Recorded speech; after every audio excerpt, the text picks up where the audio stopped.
Blog Talk Radio.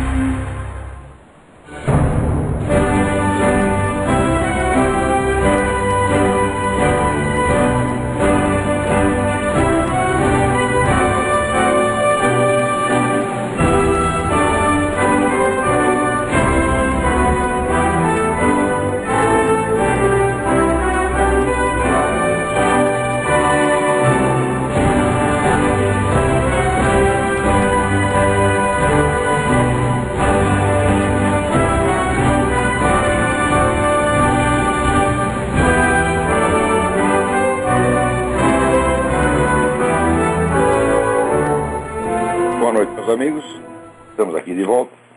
Como sempre, começamos esse programa invocando a Santíssima Virgem Maria e o Santo Padre Pio de Pietrelcina, para que rogue a Deus que nenhuma injustiça se cometa nesse programa. Eu devo inicialmente aqui e dar a vocês uma informação de caráter pessoal e agradecer a Deus por um benefício recebido.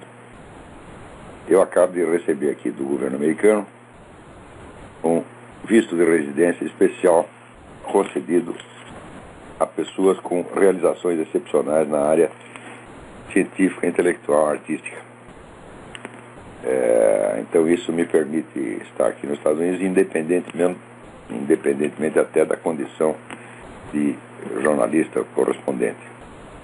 Para vocês verem, outro dia tinha um sujeito negando até que eu fosse jornalista profissional, embora o sujeito espalhou por toda a internet. Não, ele não é jornalista, então ele está no Diário do Comércio, deve ser lavagem de dinheiro. Eu digo, meu Deus do céu, a Associação Comercial de São Paulo precisaria estar realmente numa situação aflitiva para fazer uma lavagem de dinheiro de $2.000 por mês, que é o que ela me paga. É um negócio fantástico. E o sujeito negar que eu fosse jornalista, bom, eu sou um dos jornalistas com registro profissional mais antigo no Brasil. Mas o sujeito nem sabe que a lei regulamentou a profissão. Ela veio, eu creio que em 66, uma coisa assim, não, 69, 68, 69. E, evidentemente, a lei exigia o diploma de jornalista, exceto de quem já estivesse exercendo a profissão ao mínimo de 2 anos, como eu já estava há 3. Eu fui um dos primeiros a receber o registro profissional de jornalista sem inscrito. Foi na FENAGE, né? Tudo certinho. De repente aparece um sujeito dando essa informação, né? Inside information, ele não é jornalista, isso aí é lavagem de dinheiro. Não sei se as pessoas têm a cabeça, meu Deus do céu. Né? Também tem esses camaradas que dizem, não, o sujeito ali nos Estados Unidos ele não é nada, ele está falando, bom, não é nada, mas o fato é que o Departamento de Imigração, examinando os meus documentos, eu tive que reunir, levou mais de 1 ano para reunir os documentos todos, mais de 1000 páginas, que tudo, você tinha que ter a comprovação material de tudo, e solicitei esse visto, e levou 3 anos, mas saiu. Então, nós já estamos numa posição aqui bem mais confortável do que antes. Muito bem. Agora, para não dizer também, a gente aqui já dá más notícias, mas hoje eu recebi também uma análise feita por uma empresa, Vice Incorporation, que diz que o Brasil é de fato a melhor opção para um investidor, não só na América Latina, mas quase no mundo, quer dizer, a 9ª economia do mundo. Estima-se que vai continuar crescendo 3,5%, e que mesmo crescimento vai crescer nos próximos anos. Então é claro que é a melhor opção para um investidor estrangeiro no momento. Mas acontece o seguinte, as razões alegadas para isso são o quê? São o fim da inflação, né, e a estabilização da economia. Quer dizer, tudo o que foi feito por aquele maldito regime neoliberal, né, que o PT tanto reclamava na ocasião. Não, o neoliberalismo está acabando com o Brasil, mas o neoliberalismo é exatamente a política do governo FHC, né? E significa o seguinte, pagar as dívidas, cumprir os contratos, todas aquelas coisas, quer dizer, o ABC da economia que o governo Fernando Henrique instaurou no Brasil pela primeira vez. A primeira vez não, no tempo dos militares já tinham feito a mesma coisa. No tempo do Roberto Campos também adotaram o mesmo negócio de saneamento econômico, o país começou a crescer.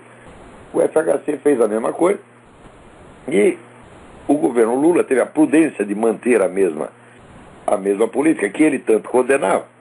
E agora o Brasil está aí crescendo e vai crescer mais ainda. O que falta para crescer mais? Precisa desregulamentar um pouco mais, precisa baixar imposto, para sobrar dinheiro para poder investir. Tá certo? Agora, tudo isso, minha gente, essa perspectiva maravilhosa que tem para a economia brasileira nos próximos anos, nós temos que tomar um cuidado, porque a perspectiva da economia não é a mesma perspectiva do país inteiro. E você vê, o governo Lula se caracterizou isso é praticamente a definição do governo Lula, separar a economia da política, separar radicalmente. Quer dizer, você segue uma política econômica fundada nas recomendações do Banco Mundial, do Fundo Monetário Internacional, para estabilizar a economia. E, por outro lado, na esfera política, você desmantelar todas as organizações políticas concorrentes, certo? Mediante acusações de corrupção, campanhas de difamação, etc. Bom, o fato seguinte, eles realmente acabaram com os outros partidos, né? E, ao mesmo tempo, praticaram de uma maneira muito eficaz, muito persistente, a política de ocupação de espaços. De modo que vocês imaginem o seguinte: tem gente que tem muita esperança na eleição do Zé Serra. O Zé Serra está melhor nas pesquisas do que a Dilma. Então, olha, meus filhos, isso não faz a mais mínima diferença. Pela seguinte coisa: o que o PT e seus partidos associados dominam hoje? Eles dominam primeiro o STF. O STF vai sempre votar no que eles mandarem. Em segundo lugar, eles dominam todo o funcionalismo público federal, estadual e municipal no Brasil. Isso quer dizer que, se você elege um presidente não petista, né, ele vai estar comandando a máquina petista. E você sabe que ordens vindas de cima, elas, na medida que vão descendo na hierarquia, elas se diluem perfeitamente, né? Então o Zé Serra vai ficar lá com um palhaço da presidência sem ser obedecido. Para ele limpar essa máquina, trocar essa gente do PT, porque o sujeito é petista, ele não é leal ao governo, ele é leal ao PT. O que o presidente mandar, se o presidente manda uma coisa, o PT manda outra, ele vai obedecer o PT.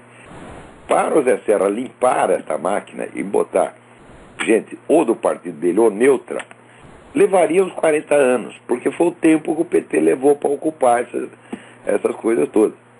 Veja, já no tempo da ditadura militar, o pessoal já começou com a política de ocupação de espaço. Por exemplo, na educação, né? Os partidos comunistas e pró-comunistas mandavam a sua gente concorrer aos postos na educação pública. Por exemplo, quando o governo militar instaurou a disciplina de educação moral e cívica e abriu concurso, praticamente todas as vagas foram ocupadas por gente comunista. Então, quer dizer que o próprio instrumento que o governo militar inventou para adestrar as crianças numa nova mentalidade foi usado pelo partido para adestrar a mentalidade comunista. Isso já começou naquele tempo, minha gente. Então, para você encontrar aí um sujeito no funcionalismo público, pelo menos nos postos de destaque, que não esteja ligado de algum modo ao PT, esse esquema esquerdista, mas é uma raridade, é encontrar uma agulha num palheiro. Então é em cima dessa máquina que o seu Zé Serra vai estar lá sentado.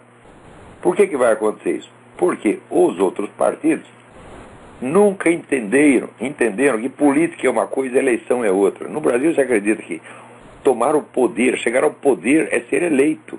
Mas é uma coisa de maluco, porra. Quer dizer, a eleição é um formalismo que consagra o direito que o sujeito tem de exercer. Mas o direito é uma coisa, a possibilidade real é outra.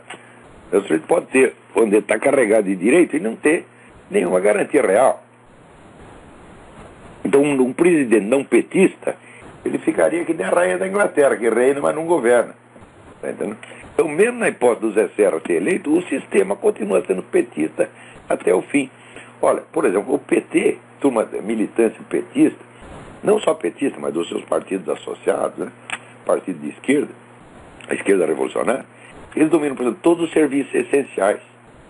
Eletricidade, transporte, saúde pública, eles dominam tudo isso, minha gente. Eles conseguem parar o país em 5 minutos, se quiserem. Apagão, ora, o tema apagão eu ouvi pela primeira vez o termo apagão de um militante comunista das centrais elétricas de São Paulo, 20 anos antes do apagão acontecer. E ele dizia o seguinte, ele dizia, olha, nós estamos preparando aí uma arma infalível, que se chama apagão. 20 anos depois aconteceu o apagão e o pessoal ainda discute se foi um acidente, não sei o que, tá. Qualquer apagão que venha, você sabe de onde veio, né? Então, eles dominam, por exemplo, vamos dizer, Petrobras. Se quiser privar o país de gasolina, você priva em 5 minutos. O MST, os acampamentos do MST estão distribuídos ao longo de todas as estradas principais. Eles paralisam todo o trânsito o tráfego rodoviário no Brasil em 5 minutos. Ademais, só eles têm militância de rua. Não sei se vocês percebem, mas há meio século só existem manifestações de rua de esquerda, não tem nada contra eles. Então, se você somar os militantes do PT, do MST, da centrais de trabalhadores, etc., eles dão 5 milhões de pessoas. Eles podem colocar 5 milhões de pessoas na rua, berrando e batendo nos outros a qualquer momento. E, mas as Forças Armadas, meu Deus, você tem ideia do longo trabalho de infiltração e de doutrinação que essa gente está fazendo nas Forças Armadas há 30 anos. Vocês não sabem nada. Você pega aí a Escola Superior de Guerra, né? Virou a central de agitação, de desinformação comunista há mais de 20 anos. Então, ao mesmo tempo, as possíveis lideranças que seriam perigosas nas Forças Armadas já foram desmanteladas há muito tempo. O novo sistema de promoções que foi adotado no tempo do governo Sarney privilegia o que é? O milico bonzinho, o milico que não reclama de nada, que é pessoas sem projeção, não privilegia os medíocres. Então as Forças Armadas foram castradas, né? Castradas e as suas lideranças desmanteladas. Então, só quem tem o poder no Brasil é essa turma de PT e demais partidos de esquerda. Não adianta eleger outro cara. Eu digo isso para esse pessoal da direita, entre aspas, há 20 anos, e não adianta. São tudo um jumento, né? Aquele que não é burro é covarde, é boiola, é preguiçoso, tá entendendo? Digo, meu filho, vocês só pensam em eleitores, mas o outro partido não tem só eleitores, ele tem militantes. Eleitor é o sujeito que uma vez a cada 4 anos vai lá e escreve uma palavrinha em seu favor. Militante é aquele que está o tempo todo trabalhando pelo partido, que dá a vida pelo partido, está disposto a matar e morrer pelo partido. Quanta gente está disposta a morrer pelo MST e quanta gente vai matar e morrer pelo Zé Serra? Quer dizer, cargo eletivo é uma coisa, poder é outra. Esse pessoal da direita brasileira não sabe o que é poder, não tem a menor ideia. Então, isso quer dizer que ao mesmo tempo em que o governo Lula, mantendo a política econômica do FHC, né, permitiu que a economia do país se restaurasse, não é que ele fez restaurar, mas ele permitiu que a coisa acontecesse. Né? Permitiu, inclusive, com um grande escândalo de parte da sua militância, que ficaram loucos da vida, disseram, não, o Lula aderiu ao neoliberalismo. A origem desses alguns partidos de esquerda mais radical que romperam com o PT é essa. Ficaram bravos porque o Lula tinha aderido ao neoliberalismo. O Lula não aderiu ao neoliberalismo, mas manteve a política do governo anterior para ter uma estabilidade econômica, para ao mesmo tempo poder criar o sistema de poder político monopolístico que ele criou, pô, meu Deus do céu. Quer dizer, uma estratégia que já foi adotada pelo próprio Lenin, não soviético, chamada nova política econômica. Você mantém o capitalismo funcionando, mantém boas relações com o investidor estrangeiro, ao mesmo tempo você vai criando o seu sistema de poder monopolístico, eliminando a possibilidade da oposição e ocupando todos os espaços. Então, o PT fez a mesmíssima coisa no Brasil, de modo que hoje o Brasil assim, é um país que tem perspectivas capitalistas maravilhosas, incríveis, né? E ao mesmo tempo só tem organizações políticas de esquerda e socialista. E você acha que essa contradição pode ser alimentada durante muito tempo? O governo Lula viveu dessa contradição. Essa é a definição do governo Lula, de onde se explica o mistério, e na mesma semana ele ter sido homenageado pelo Fórum Econômico na Suíça pela sua adesão ao capitalismo e pelo Foro de São Paulo pela sua fidelidade ao comunismo. Ele fez as duas coisas, apenas em áreas diferentes e mantendo fazer uma separação asséptica, estanque, entre economia e política. Quer dizer, não deixava que a militância desse palpite na política, porque se está uma coisa provada, é que comunismo e socialismo não entendem nada de economia. Onde eles metem a mão, só faz de graça. Tá certo? Então, ele não deixou os caras mexerem nessa parte, mas deixou eles mexerem naquilo que eles entendem, que é fazer política, fazer ocupação de espaço, incrementar o seu próprio poder, destruir oposições. Isso aí todos eles fazem maravilhosamente.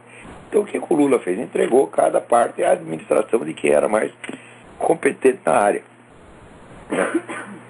E resultado, é claro que quando eu leio, por exemplo, essa coisa da Virgin Corporation, o analista econômico só vê os fatores econômicos e não vê a política que está se desenrolando no Brasil, ele não tem a menor ideia disso. E, mais ainda, esse pessoal treinado para fazer análise econômica, eles acreditam realmente que a economia dirige tudo. Eu digo, se a economia dirigisse tudo, meu filho, a expansão capitalista da China teria democratizado a China. E a expansão capitalista do Brasil teria impedido a formação desse poder monopolítico que hoje o PT desfruta. Então, quem acha que, vamos dizer, veja o que aconteceu no Rio Grande do Sul. No Rio Grande do Sul, o PT dominou aquilo lá durante 12 anos. Daí tiraram e botaram lá o tal do Rigoto. Primeira providência do Rigoto. Disse, não, nós não vamos perseguir ninguém, nós não vamos investigar nada. Nós queremos paz, tudo aqui é paz e amor. Quer dizer, quando o PT sobe ao poder, a primeira coisa que ele faz é investigar tudo que ele possa para queimar a reputação dos seus inimigos e afastá-los da política. Quando o inimigo sobe, a primeira coisa que ele faz é fazer exatamente o contrário, é deixar o PT em paz e proteger o PT. Mesmo assim, os caras continuam sendo queimados. Veja o que está acontecendo lá no Rio Grande agora com esse assessor da Ieda Cruz, que diz que o cara foi suicidado. Então, essa turma do PT, bicho, se for preciso, mentir, eles mentem, trapacear, roubar, eles roubam. Se for preciso matar, eles matam, como mataram o Celso Daniel e mataram o outro lá de Campinas, entendeu? E aí o deputado Bolsonaro tem toda a razão. O pessoal fala que quer abrir os arquivos, vamos abrir o arquivo do Celso Daniel, pô. Né?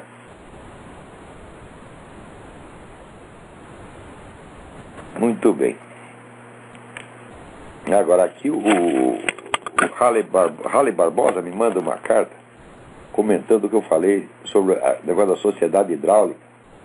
Sociedade hidráulica é o termo criado por Karl Wittfogel, que foi um dos pioneiros da escola de Frankfurt, e que fez uma análise brilhante da sociedade, do despotismo chinês, mostrando que o governo chinês controlava toda a sociedade, né, através de uma única empresa estatal, que era o sistema de irrigação. Como o país inteiro dependia do sistema de irrigação, então é claro que todas as economias locais ficavam dependentes dessa estatal. Então o governo não precisava controlar toda a economia. Ele não precisava ser o proprietário de nada. Tá certo? Então, tudo só funcionava em função do governo. Isso aí criou o sistema de despotismo mais perfeito que existiu no mundo. Notem bem, este é o sistema que hoje está se instalando no mundo. Quer dizer, você tem um controle estatal indireto de toda a economia. Está se implantando aqui nos Estados Unidos agora. No Brasil já está mais do que implantado. É um controle que não dói. Não vai apertar ninguém, entendeu? Mas ele conserva nas mãos do governo todas as possibilidades de fazer o que ele quiser no momento que ele quiser. Por exemplo, no Brasil você tem uma legislação fiscal que é construída de propósito para criminalizar todo mundo. Então todo mundo está fora da lei. Então daí dos fora da lei você seleciona aqueles que você vai tolerar e aqueles que você vai punir conforme a conveniência política ou publicitária da punição. Por exemplo, quando surge a revelação de mais um escândalo no governo Lula, no dia seguinte algum empresário é preso por causa de alguma outra coisa, como aconteceu com aquela mulher da Daslu e Daniel Dantas e outros. É sempre assim, se abafa, né, a investigação no problema sério, levantando outro problema que existe também, mas aqui não tem as dimensões. Você não vai comparar o problema da Daslu com o mensalão. Mas... Então, daí comenta aqui o Halley que qualquer cidade brasileira que você vá, você vê que tudo gira em torno da prefeitura. Né? Quer dizer, aqui, diz ele, aqui você quer trabalhar na prefeitura, ou quer vender para ela, superfaturado se possível, né? Tudo então vive em função da administração pública. Então, bom, o Brasil é a terra de promissão da sociedade hidráulica, né? Agora, como isso está sendo adotado no mundo, o mundo está ficando cada vez mais parecido com o Brasil.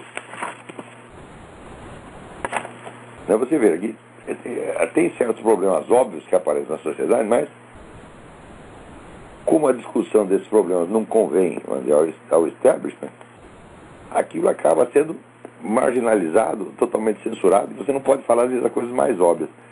Agora, o Christopher Calder, que é do Financial Times, lançou um livro, Reflexões sobre a Revolução na Europa, né? Onde ele disse o óbvio. Ele disse o seguinte,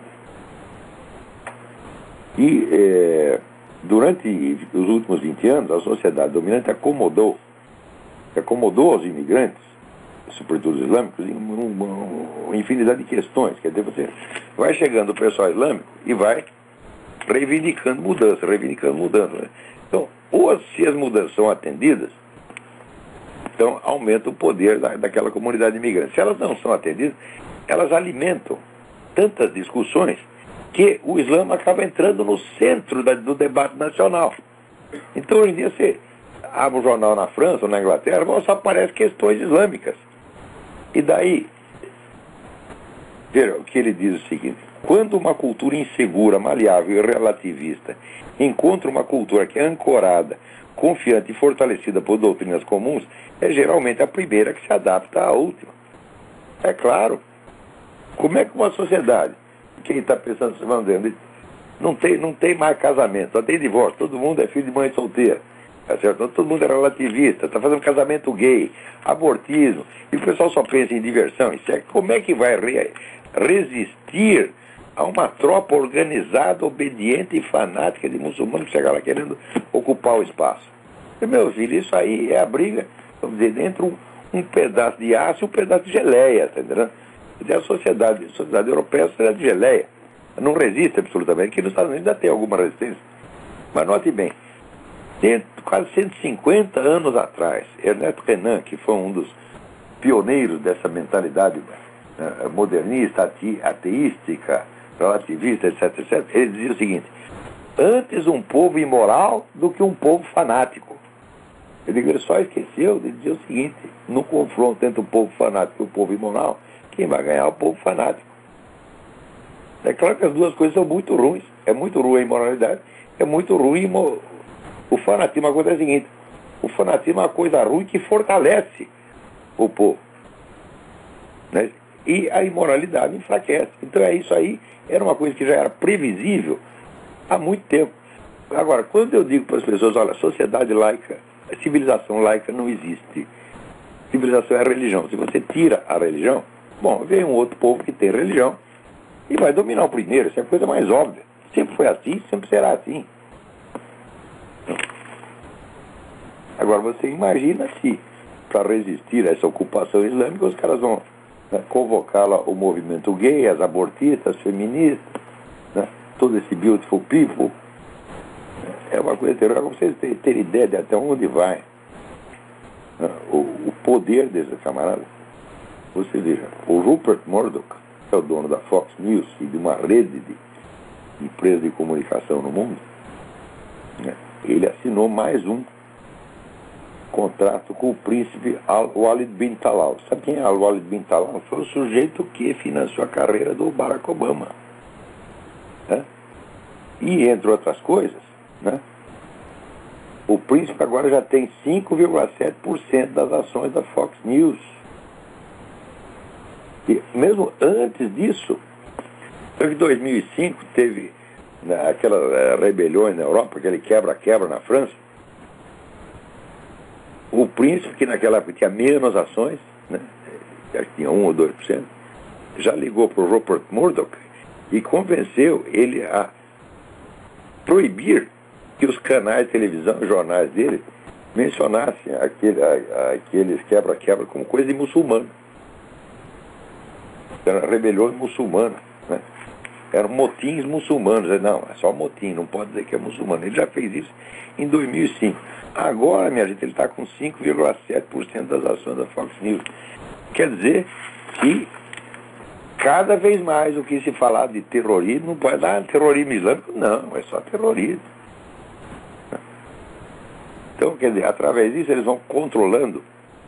Aqui, sabe-se que os caras controlam até Forças Armadas, minha gente. Então, o que tem aí de oficial das Forças Armadas subornado, né, por dinheiro saudita, é uma grandeza. Então, daqui a pouco, o general dava lá uma ordem, mas o coronel embolsou o dinheiro do príncipe saudita. Ele não vai obedecer, vai fazer outra coisa, né? Agora, enquanto isso, no Ocidente, os caras estão preocupados com direitos dos gays, direitos de aborto, essa porra toda, né? Eles estão apenas preocupados em se enfraquecer. Aqui eu recebo um negócio, né, de um grupo LGBT, Leões do Norte. Leões por quê? O que é que vocês têm contra as leoas? Né? Devia ser leões e leoas do Norte, pelo amor de Deus. Vocês larguem de ser ou turma gay, larguem de ser machista. Né? E agora entra a mulher lésbica, vai ser um leão. Que esculhambação é essa, porra? Né? Quer dizer, vocês fazem exigências que vocês mesmo não podem cumprir, né? Então, daí eles dizem aqui, né, os homossexuais brasileiros, como não existe casamento gay, existem 78 direitos civis que são negados aos gays, porque eles não podem se casar, né? Então eles não podem adotar o sobrenome do parceiro, não podem somar renda para aprovar financiamento, não somam renda para alugar imóvel, não escreve o parceiro como dependente de servidor. Dá uma lista de 78 coisas. E, ora, esses direitos estão sendo negados, mas peraí, um direito para ser negado ele precisa existir, porra. Né? Como é que o direito não existe? Você inventou que você tem esse direito. Né? Então, se você tivesse o casamento gay, você teria direito a mais isso, mais isso, mais isso, mais isso, mais isso. Né? Como o casamento gay não existe, então você não tem, né, os direitos que logicamente seriam decorrentes do casamento gay. Isso não quer dizer que os direitos lhe estejam sendo negados. Isso é um tipo de raciocínio absurdo. Quer dizer, você tem um pretenso direito que você inventou, você já raciocina como se ele fosse um direito atual e estivesse sendo negado. Isso é a mesma coisa do seguinte: olha, se eu for presidente da República, eu tenho o direito de assinar um decreto demitindo um monte de funcionário público. Ora, como eu não sou presidente da República, esse direito está me sendo negado. Se eu fosse presidente da República, eu demitia toda essa putada petista que está lá dentro. Como eu não sou, tá vendo? Estão me negando o direito de demitir os desgraçados. É um raciocínio do mesmo tipo. Esse raciocínio é característico, vamos dizer. Quando eu digo que a mentalidade revolucionária tem como uma de suas características principais a inversão do tempo, quer dizer, você supõe um futuro hipotético que você acha desejável, e daí você raciocina como se esse futuro já tivesse acontecido, e você julga o presente e o passado à luz do seu futuro hipotético. Então o futuro hipotético passa a ser a realidade, e o presente e o passado passa a ser hipotético. Olha, é exatamente assim que os caras estão raciocinando essa coisa, e quer que a gente respeite essa porcaria. Olha, pelo amor de Deus. Que nem aquele outro idiota lá que diz que botou lá no YouTube que o Olavo está fazendo declaração racista. Sabe qual é a declaração racista? É que os muçulmanos e africanos escravizaram o europeu antes de ser escravizado por eles. Quer dizer, tem uma diferença de tempo aí de 8... Os caras começaram escravizando gente na Europa, né? 8 séculos antes de chegasse o primeiro europeu. Agora, para não ser politicamente incorreto, a gente tem que inverter. Tem que contar a história ao contrário. Quer dizer, tem que fazer com que a chegada do primeiro português na África, em 1500 e pouco, tenha sido anterior aos ataques muçulmanos desferidos contra a Europa no século 8, 9, 10, etc. Então tem que inverter 500, 600, 700 anos. Se você recusa a inversão, você é um racista. Ora, porra. Aqui me enviam um artigo que saiu até pelo UOL, um tal de Luiz Basset, que diz que a unificação europeia exige também unificar a memória dos dois totalitarismos. E bom, não é só unificar, a gente precisa ver o seguinte: o fenômeno nazista ele só existiu graças à União Soviética. Isso é a coisa mais comprovada do mundo. A União Soviética, durante mais de 10 anos, antes do acordo Ribbentrop-Molotov, estava fortalecendo o exército alemão, fornecendo armas e oferecendo até o seu território para que o exército alemão pudesse treinar, porque pelo Tratado de Versalhes a Alemanha não podia ter um exército. Eles montaram o exército dentro da União Soviética com a colaboração da União Soviética. Se não fosse isso, minha gente, a Alemanha nazista nunca poderia ter existido e muito menos poderia ter oferecido perigo para quem quer que fosse. Quer dizer, o nazismo teria sido apenas uma esquisitice germânica, uma frescura germânica, e não teria feito mal a ninguém. Agora, se você dá um exército na mão do tarado, meu Deus, o que você espera que ele faça? Quem botou esse exército na mão dele foi Stalin. Stalin, ao mesmo tempo, fazia propaganda antinazista na França e estava lá alimentando e fortalecendo os nazistas. Quer dizer, uma coisa muito bem planejada, né? Na verdade, só quem lucrou com a Segunda Guerra foi a União Soviética. A União Soviética não era nada. Quando terminou a Segunda Guerra, dominava metade da Europa.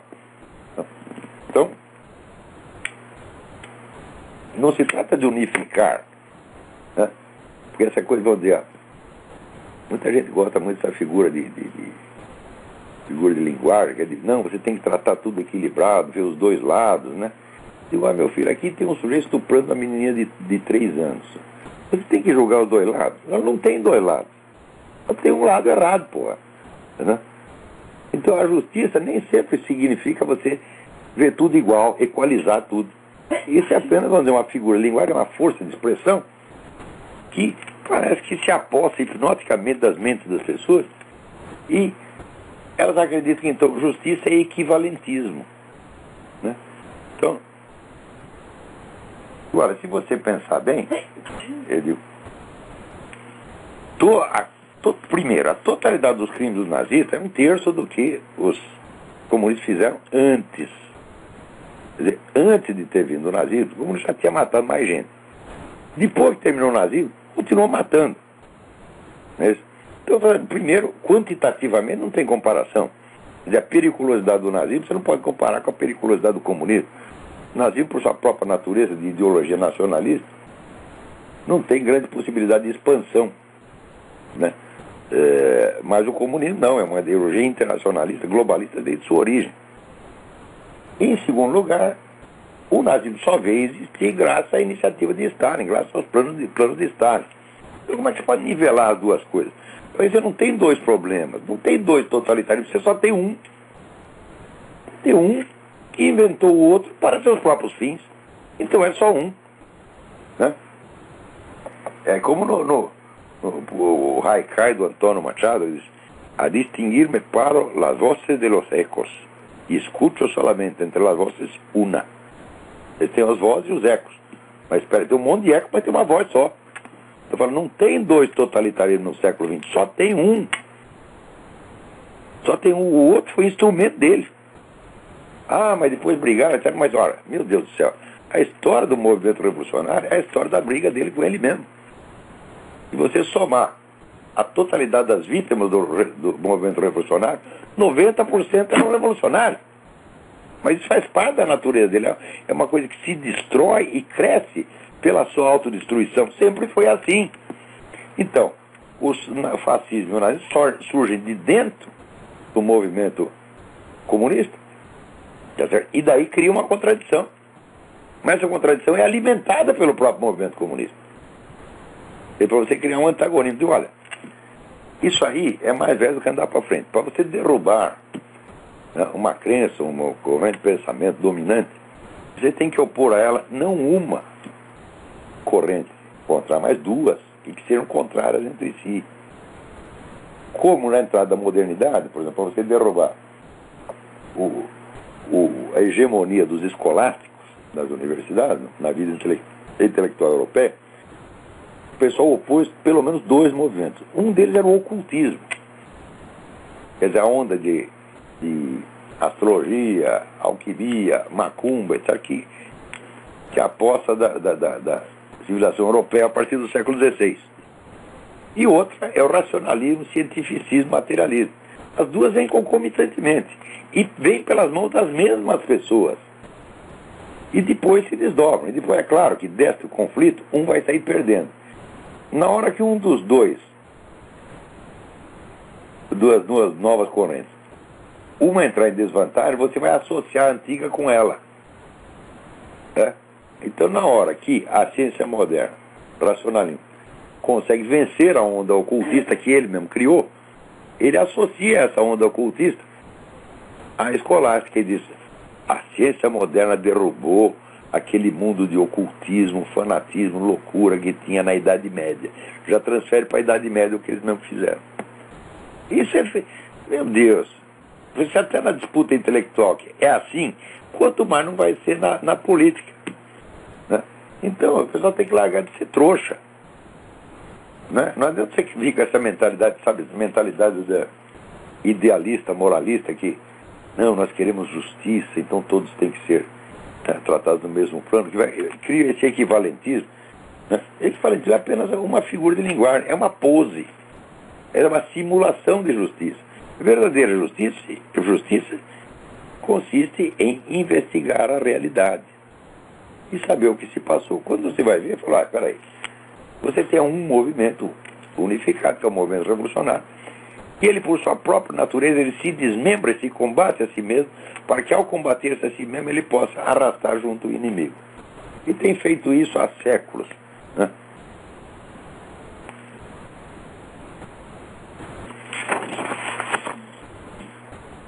Então vamos lá, aqui outra notícia aqui. No Vietnã, então, tem um padre lá que é inimigo do governo, né? O padre está doente, teve um derrame, metade dele não se move, e mesmo assim o cara foi botar na cadeia, falou alguma coisa lá contra o governo.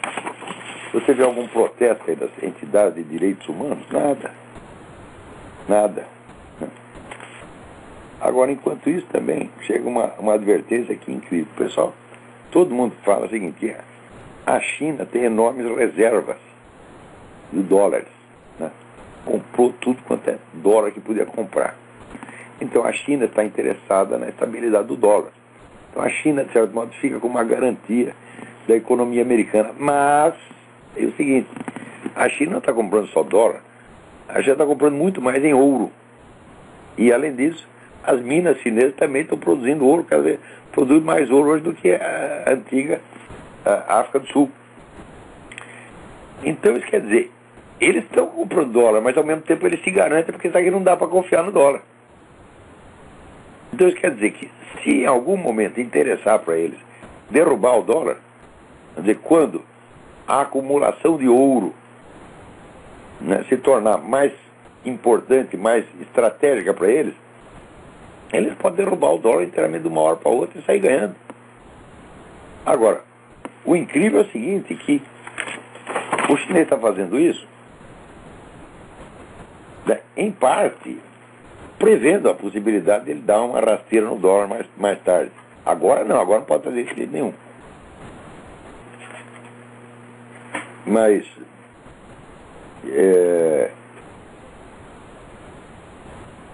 quer dizer, em parte, está fazendo isso com vista ao futuro rasteira no dólar. Mas em parte está fazendo agora, simplesmente para se garantir contra a própria instabilidade da economia americana.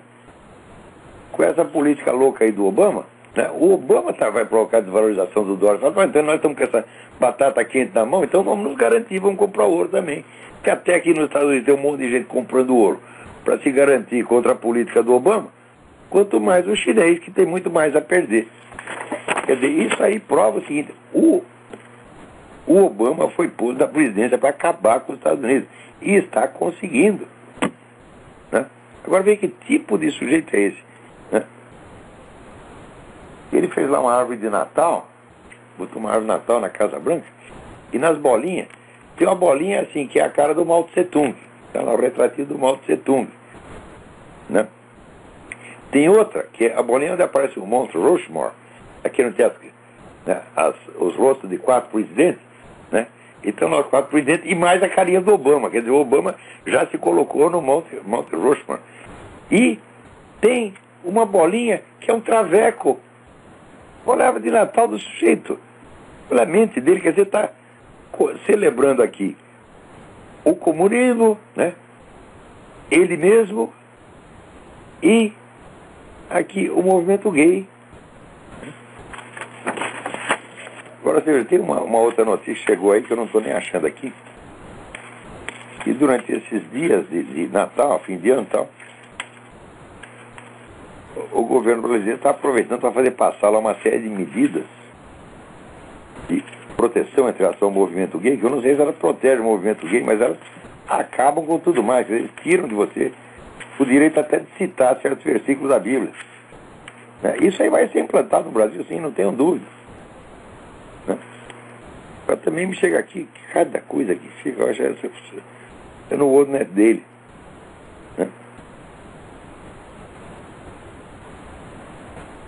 Aquele pessoal do East Anglia, que andou falsificando dados no relatório da ONU, eles também falsificaram verbete na Wikipédia. Eu sou editor da Wikipédia. E o cara sumiu, alterou com mais de 5.000 artigos da Wikipédia para que ninguém soubesse, né, que houve um período de aquecimento global na Idade Média. Você vê, na Idade Média, você não vai dizer que foi a indústria siderúrgica, né?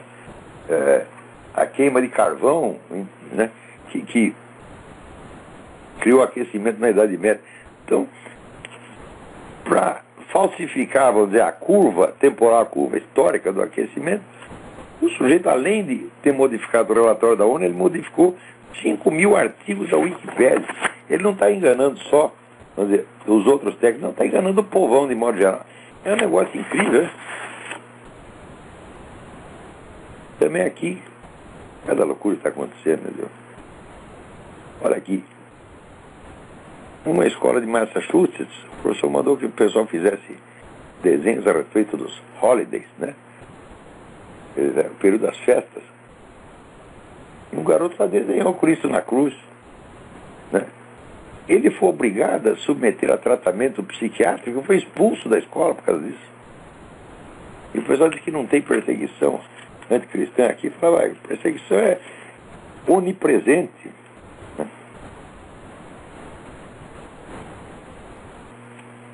Também uma outra coisa que me chega no site National News, é assim, que os narcóticos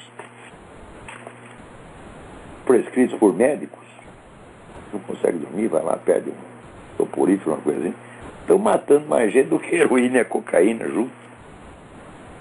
Então você entende por que a indústria farmacêutica, né, os grandes dominadores da indústria farmacêutica, como Rockefeller, Rothschild, etc., eles fazem tanta campanha contra o cigarro, tanta campanha para a liberação das drogas pesadas.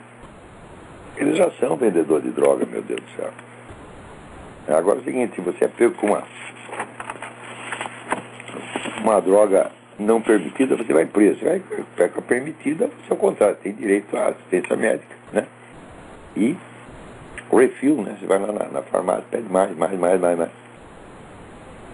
Então, essa ligação, né, da grande indústria farmacêutica com essas campanhas é uma coisa que tem que ser muito bem investigado. Então, vamos ver lá o que mais temos aqui. Ó, para você ver, aqui teve tanta campanha contra o Natal. Nesses anos até diminuiu, porque o ano passado você não via Christmas em lugar nenhum, só pessoas falavam, né? Happy Holidays. Né? Agora mudaram essa Happy Holidays, fuck you, né? Mas daí o pessoal cristão chiou, reclamou, e esse ano teve menos Happy Holidays e mais Christmas. Até o Barack Obama usou a palavra Christmas, porque o Christmas dele é celebrando Mao Tse Tung e os travecos, mas que ele falou. E ele celebrou dele mesmo, claro. Então, chega aqui um despacho de uma agência em São Francisco, deu uma enquete nacional aqui, porque nas escolas, muitas escolas, a maior parte das escolas proibiram músicas cristãs no Natal. Você não pode cantar Noite Feliz, né? Não pode cantar Holy Night, nada disso, né? Provavelmente deve cantar apenas música do Michael Jackson, coisa assim, né? Então, fizeram uma enquete aqui. As canções cristãs de Natal deveriam ser parte da celebração de boas festas nas escolas públicas, escolas do governo? 86% disseram sim, só 14% não. Então, mas você vê, a opinião da maioria já não interessa, tudo já é decidido por comissões secretas, né? No Brasil, se você fizer uma pesquisa, o que nós devemos fazer com o tal do Batiste? Né? 90% vai responder, 99% vai responder, manda embora esse cara. Né? Até o Supremo Tribunal Federal votou que tem que botar o cara para fora, mas o Lula diz, não, quem manda aqui sou eu, não me importa o que diz o STF. Mas o negócio está assim. Quer dizer, olha, por que ele vai se importar com o STF? Foi ele mesmo que criou o STF. 8 dos 9 ministros são colocados lá por ele mesmo. Ele manda naquela porcaria. Né? Chega lá no STF, põe o pinto na mesa e todo mundo bate continência pro pinto presidencial. Mas ele tá assim, por que ele vai... Ele não pode obedecer o STF, ele que manda lá, pô.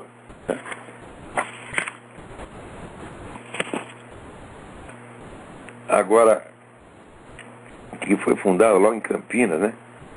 Primeira escola para adolescentes gays, lésbicas e aliados.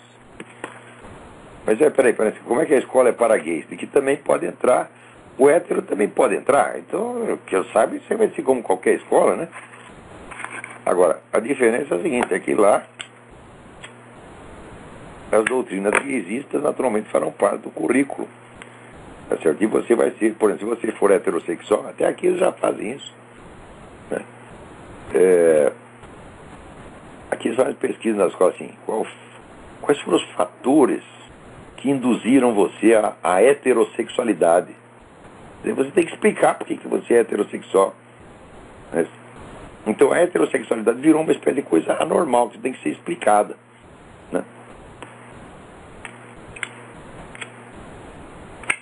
Então não se escuta mais as causas da homossexualidade, as causas da heterossexualidade. Que coisa interessante, né?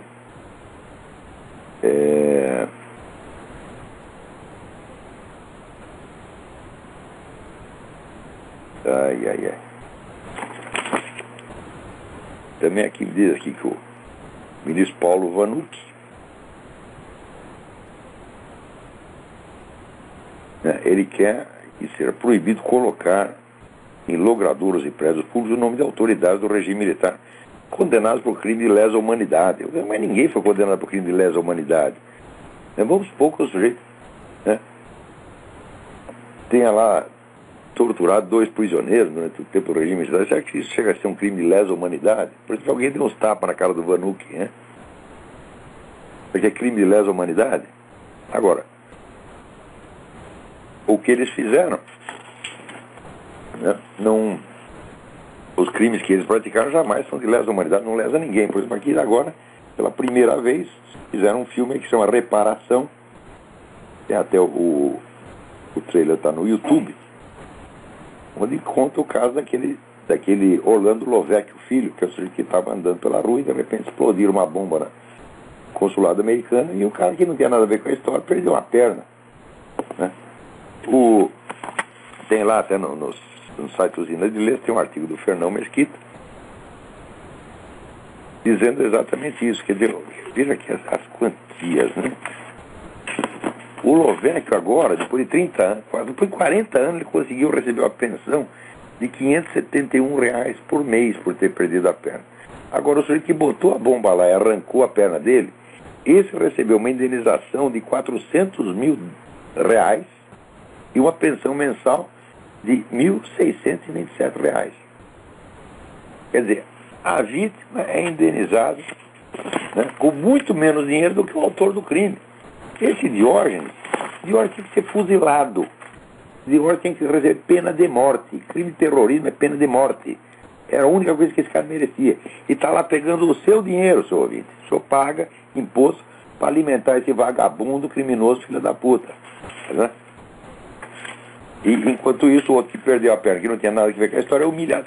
E a família do Mário Cosé, o filho que nunca recebeu nada, e depois de 30 anos do sujeito morrer, chega lá o governo oferece uma pensão de R$300 por mês para um cara que foi, aos 19 anos de idade, foi feito em pedaços por uma bomba. O que ele era? Ele era um soldadinho recruta. E o que é isso? Quer dizer, um sujeito está lá prestando serviço militar, coitado. Sempre serviço militar porque é obrigado a isso por lei. Então,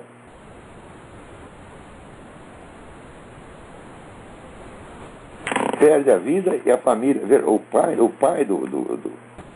Cosel chegou a morrer de depressão, de tanta humilhação que sofreu. Então assistam esse filme Reparação. Mesmo assim, eu acho que até o Lovecchio, até ele concede, porque ele diz, não, eu quero apenas equiparação de direitos. Eu digo, peraí, como pode haver equiparação de direitos entre o criminoso e a vítima, meu Deus do céu?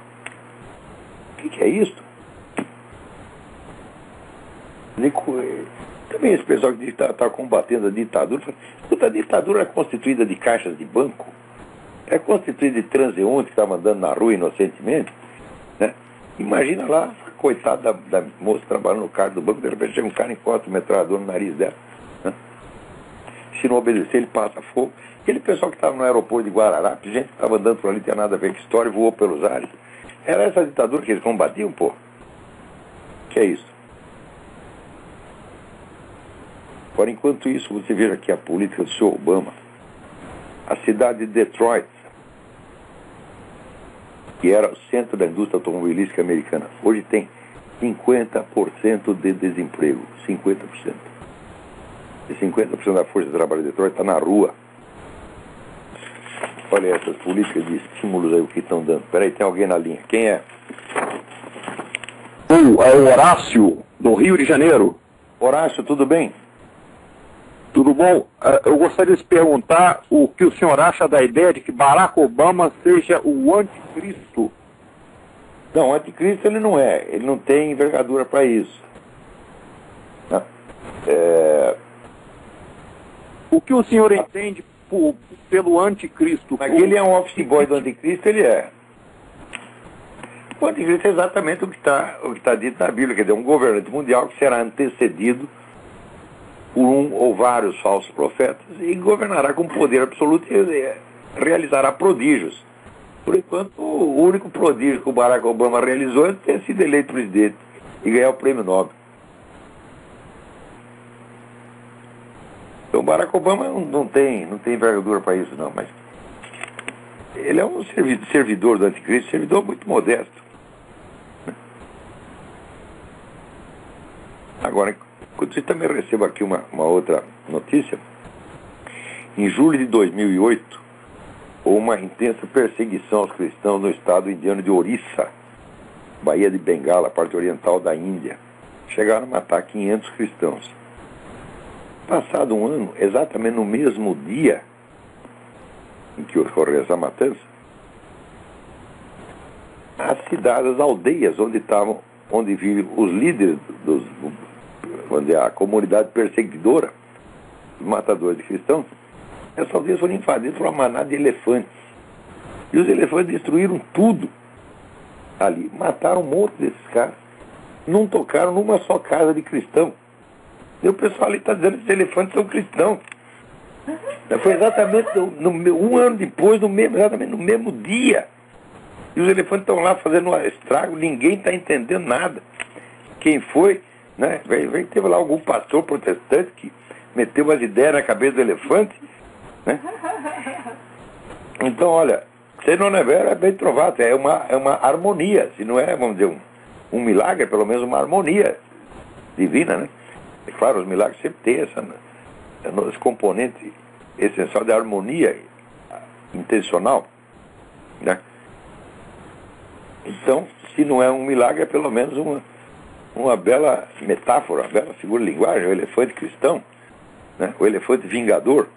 Mas é incrível, diz que os elefantes parecem mesmo que foram treinados, eles não atacam casa de cristão de jeito nenhum. Tem aqui a casa dos fulanos, dos perseguidores, vai lá, destrói tudo, tem a casa de cristão no meio e não toca.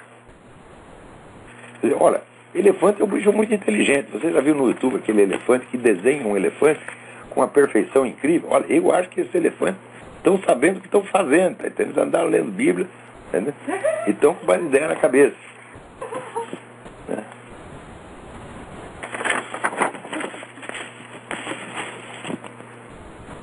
Então, olha aqui.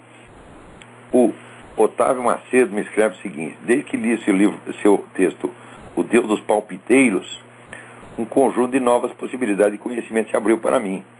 Até então, sempre que eu pensava em Deus, o que eu tinha em mente era um Deus objetivado. O melhor das hipóteses, um sujeito externo, tal qual o Deus que Daniel Dennett e Richard Dawkins atacam.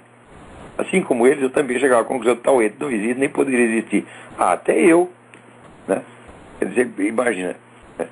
O Richard Dawkins pergunta assim, como é que Deus, então, ele lê os pensamentos de todo mundo? Eu digo, não, a pergunta teria que ser o contrário, como é que nós conseguimos pensar fora do pensamento de Deus? Essa seria a pergunta. Mas se você não consegue conceber Deus com a base, estrutura mesma da realidade, fundamento mesmo da realidade, então você transforma Deus apenas num espécie de um serzão, né? Um entezão enorme, né? E está como objeto entre outros objetos. Claro, você chega a conclusões absurdas e esse Deus não pode existir mesmo. Eu me considerava de fato ateu. Ao contrário desses dois, porém, eu não fazia por desonestidade intelectual, mas por pura ignorância em assuntos metafísicos. Mas a tomada de consciência do que realmente se entende por Deus veio seguindo algumas dúvidas. Bom, conheço muitas pessoas que se consideram ateístas em virtude da mesma ignorância da qual eu sofria. Isso não seria indústria que talvez as religiões não estejam conseguindo transmitir a mensagem corretamente. Mas batata, Otávio, você tem toda a razão. O problema é o seguinte, quando foi no século XIX, os padres, pastores, tudo começaram a aderir a modas pseudocientíficas da época. Modas que até hoje são consideradas ridículas, né? Por exemplo, agora eu citei Ernest Renan, quer dizer, o Padre Eco lia Ernest Renan, ele ficava com medo de ser cristão, então ele tinha que tentar expressar a sua religião nos termos do que na época se considerava ciência. Então esse pessoal cedeu tudo. Quer dizer, foram os padres mesmo que fizeram isso, pô. Quer dizer, ora, em 1800, acho que La Salette foi em 1844, quem está dizendo isso não sou eu, é Nossa Senhora. Na aparição de La Salette, ela falou, olha aí, essa turma da igreja, aí meu filho, de sargento para cima não é para confiar em ninguém. Você está entendendo? Então tudo vendido. Isso em 1844, você imagina agora. Né? Mas essa porcaria que fizeram nesse Concílio Vaticano II, meu Deus do céu, venderam a igreja lá para o governo de Moscou. É claro que a culpa é das religiões, mas não das religiões, não pode dizer das religiões. As religiões, como entidades metafísicas, não tem culpa nenhuma. Mas as pessoas que elas representam, sim. Então a gente tem que ser exigente com esses camaradas. Você não pode ter, quando você sabe lá, o bispo é comunista, quer dizer, se ele é comunista, se ele é pró-comunista, ele já está, de direito, excomungado. Você não pode ir lá chamar o cara de eminência, beijar a mão. Tem que chegar para o cara e dizer, você não é bispo merda nenhuma, você não é nem um membro da igreja, tu está excomungado, sai daqui, desgraçado. É o que você tem que dizer. Agora, o espírito, vamos dizer, de obediência mundana, o espírito de servilismo mundano, faz com que muito cara católico ou protestante, né, aceita esses bispos, padres, pastores, como se fosse digno representante da igreja, e usa o princípio de obediência para jogar você contra a própria igreja. Como é que você vai obedecer um filho da puta desse, porra? Né? Não tem que obedecer, não, gente. Quer dizer, você tem que obedecer quem obedece. Agora, se o camarada está, obviamente, contra a igreja milenar, está contra toda a doutrina da igreja, por exemplo, o cara chega para você e diz, não, a igreja é o povo de Deus. Quer dizer, peraí, como é que a igreja pode ser o povo de Deus? Se Jesus Cristo começou constituindo a igreja com um sujeito, que era Pedro. Então, ele nomeia Pedro para o Pedro construir a igreja, e Pedro nomeia os seus sucessores, aí cria a sucessão apostólica. Sem sucessão apostólica não tem igreja. Não é qualquer monte de gente que se reuniu lá para fazer o oba-oba da teologia da libertação, que é o povo de Deus. O povo de Deus é uma pinóia. Você tem uma conversa dessa e ainda se prevalece dizendo que é sacerdote, que é bispo, que é cardeal, que não sei o quê. Manda merda. Mas assim, literalmente é a merda. Tem que dizer, olha, você apoiou o comunista? Está aqui o decreto de Pio XII, você está excomungado. Não precisa uma sentença declaratória disto. Não precisa um tribunal te excomungar. Essa excomunhão é lata sentença, quer dizer, em sentido amplo, ou seja, não depende de que um tribunal, quando a emita oficialmente, o sujeito está excomungado automaticamente. Então, meu filho, tu já está excomungado, tu já, não é nem sequer um membro da igreja.